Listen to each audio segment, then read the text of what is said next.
What's up everyone, in this video we're looking at how to create a multi-band effects rack in Ableton Live. So that's an effects rack which splits the incoming audio signal into 3 frequency bands, low, mid and high.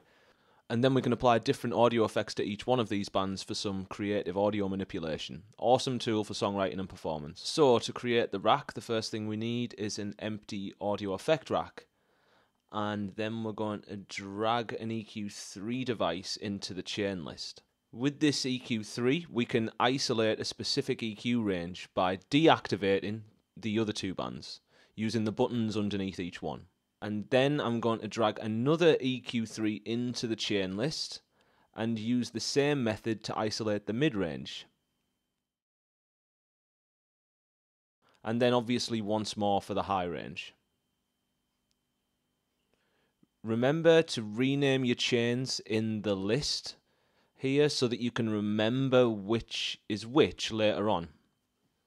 So this is the foundation of the rack, and this will split any incoming audio signal across the 3 chains, and obviously each chain contains a particular frequency band.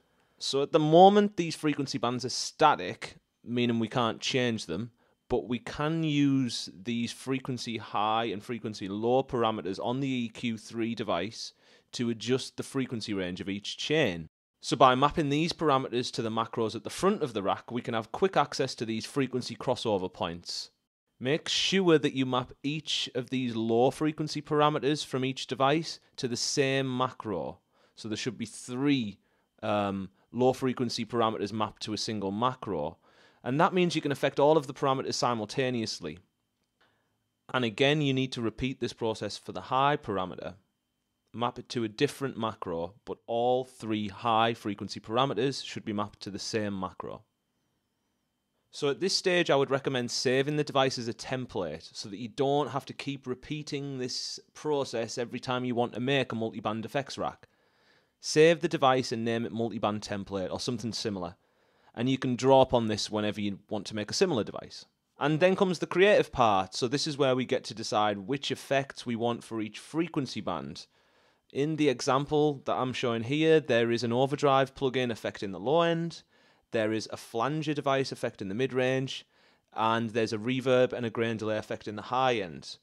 It's quite basic, there's only a few effects in there, but it works well enough to generate quite a lot of sonic variations on the incoming source material.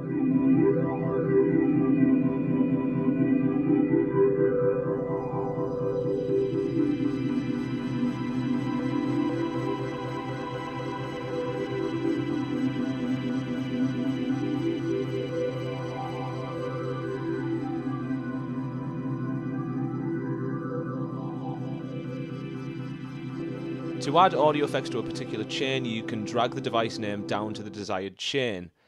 Drag it down to the chain list, and it will automatically appear at the end of the chain you've dropped it on. You should experiment with these audio effects on each frequency band until you find some combinations that sound cool and that work for you and your music.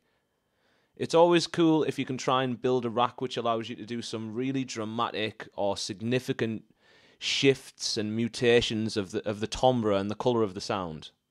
Then once you've got all your effects in place, you should assign some controls to the macros at the front of the rack.